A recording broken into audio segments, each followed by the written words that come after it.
Okay, guys, I hope you people had the first scenario in mind, and hope the first scenario was as to your expectation. Let's say, let's move to the second scenario. This one is the scenario of a cash flow of a poor person, someone who is really trapped in the rat race. Let's go. Here, you can see we have income. You already know that from the first slide. Income from salary, we have that. Income from salary, when you have your income from salary, what do you have to do? You have to save.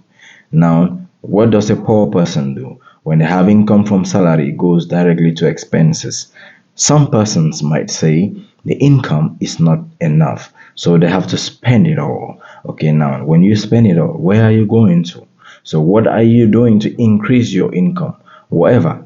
Situations might be very difficult, and you really have a smaller income and you don't know what to do with. But then, some persons really have some income that they can work on, but they spend a lot of it.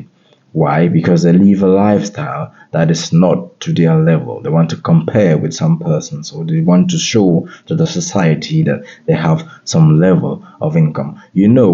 Rich people don't show off, but poor people want to show rich.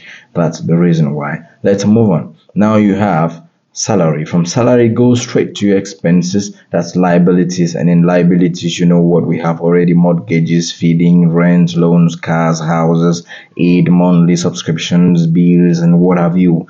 You spend all of it there, and you have nothing to show, because see here, this is your expense meter. It's right high, it's all red there. And now when we go ahead to your asset column, you can realize that the asset column here has totally nothing. It's empty, all these question marks. There's nothing here. If you have this kind of cash flow, I call it cash flow, there's no balance in here. Sorry for saying balance sheet, this is cash flow.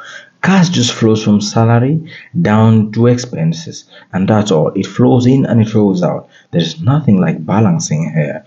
It's all like that. So when you function like this, you realize that at the end of the month, before your salary even gets in, perhaps you're already indebted. And when you're already indebted, you receive your salary, you pay some debt, and then by the mid of the month, you're already running out of cash. You will have to get indebted again. And that's how some persons take debt to pay debt, because you run on a negative, which is very bad. So this is the worst kind of cash flow you can have. Never you let yourself have this kind of cash flow, but you can help yourself. You have side gigs and you have other things that can help you.